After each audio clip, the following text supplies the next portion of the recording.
Trump and Vance have made waves in how outspoken they've been about everything those in charge have remained silent on. Yes, in the United States, of course, but also with what's been going on in the rest of the world as well. As just one example, they're actually actively talking about the murders going on against white farmers in South Africa, which no politician previously dared to talk about for the decades this has been happening. And of course, they've gone after many other open secrets as well. And this all came to a massive head over the last few days as tariffs against Europe are being weighed up, and Vance went to speak at a security conference in Europe and chastised the European political elite for being blind to their own demise. Now, what exactly was said? Well, the speech was about 10 minutes long, so I'll just give you the main takeaways. Everyone expected Vance to go and speak about the threats to European security in a traditional sense, national security of the countries within the EU. Now, Russia is obviously on Europe's mind, but most people expected Vance to focus more on China as a larger boogeyman that most Americans, and in particular his electorate, can get behind. But Vance did no such thing. Instead,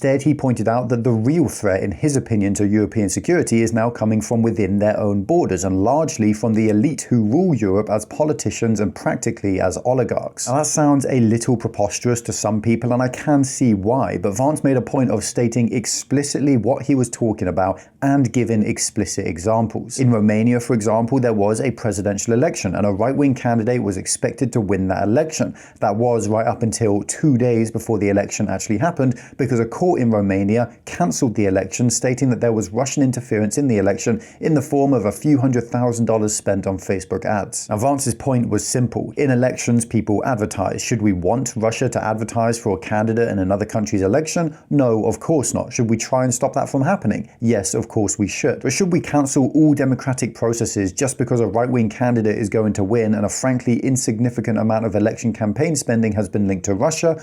Obviously not. And yet that is exactly what happened. In the UK, we've had dozens of local elections cancelled, not under the guise of Russian interference, but just because the councils want to reorganise themselves. And again, it's happening at a time where a new right-wing party is now polling first across the entire country. Vance points out how Germany arresting people for posting anti-feminist comments online is a violation of free speech, and how the UK arresting people for silent prayer too close to an abortion clinic means people are literally being arrested and convicted of thought crimes. I look to Brussels, where EU commissars warn citizens that they intend to shut down social media during times of civil unrest the moment they spot what they've judged to be, quote, hateful content.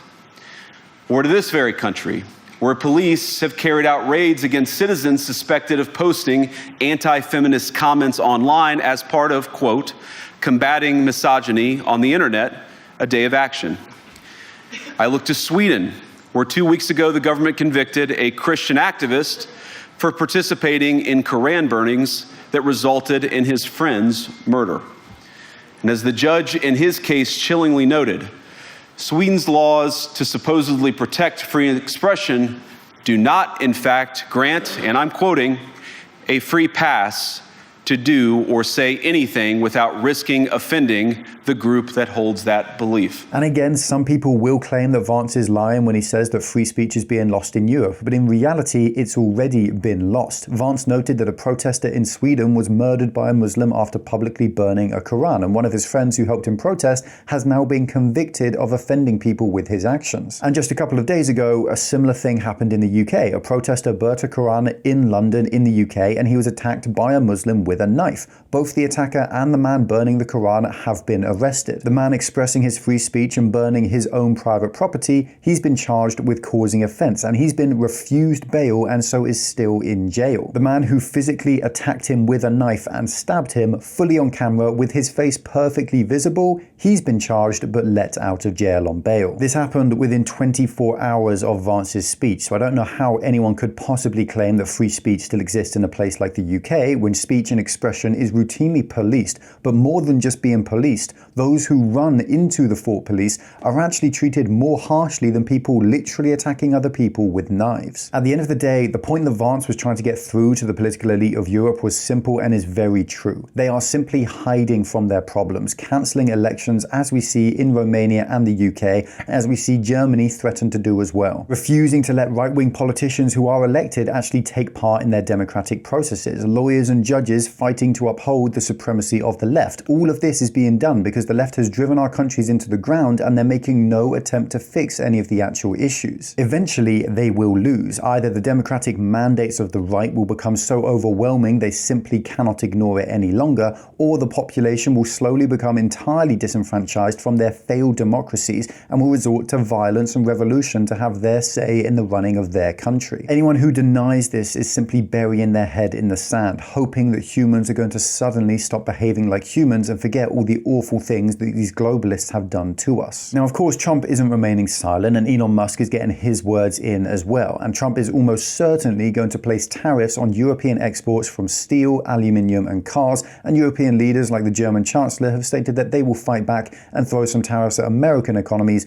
to try and counteract any damages they feel. But as with most of these trade wars that Trump is starting, European leaders are also explicitly stating that they would rather make a deal to avoid these tariffs altogether, so there's a strong chance of Europe backing down, just like we've already seen with Mexico, Canada and Colombia, as it's likely that Trump isn't just or even at all doing this to try and protect American economies, but really he's doing it to achieve his political aims. Of course, changes are coming all across the United States, in particular though with Trump's appointment of people who no other president would have even considered working so closely with, people like Elon Musk and RFK Jr. It's now clear that the United States is undergoing a unique recalibration of its entire way of thinking, and one key point of the Trump administration is geared towards health and the way the administration looks at it from the standpoint of the healthcare system. Because of that, I wanted to search for new, innovative and exciting ideas to present to you with this in mind, and here are a few super interesting facts that I came across that will make this make more sense as I go along. Now, I found a publicly traded company named Promino Nutritional Sciences that trades with the ticker symbol MUSLF, just as shown on screen here. It's the sponsor of today's video, and I want to show you something that I was personally positively shocked by. The R&D and development expenditures that went into formulating and launching their product line on a commercial scale required 17 years of University of Arkansas clinical research. 17 years to come up with a proprietary formulation, and if that's not enough, the budget for that research was $20 million US. And as I record this, the company's products, which are now available in the US and Canada and are generating revenues, yet the entire market cap of Promino Nutritional, ticker MUSLF, is less than $10 million. It is precisely $7 million. It took $20 million to just develop the formulation and the company with its products already on shelves, and it's valued for only $7. Promino Nutritional's founder purchased the formulation rights for the patented molecular structure of this protein-based science. This is patent protected and is the only peer-reviewed, clinically studied protein in the world. And have you ever heard of a company trading for 1/3 of the cost of the R&D that went into their product, especially with what I consider an enormous retail presence? This was originally funded by NASA with 25 plus human clinical studies and has US and worldwide patents. Now, numbers and actions speak louder than words though, and Promino Nutritional Sciences has a retail footprint that is the envy of most consumer packaged goods businesses, in my opinion. And this is truly what made me take notice. It's a clinically proven, patented formula 2 times more effective than whey protein, sugar-free and low in calories. And here's what Nielsen, one of the premier consultancy firms in the globe, and Tastemakers concluded about Promino's patented protein products. Tastemakers Research Group is a specialist in consumer flavor acceptance, and with 510 active consumers tested,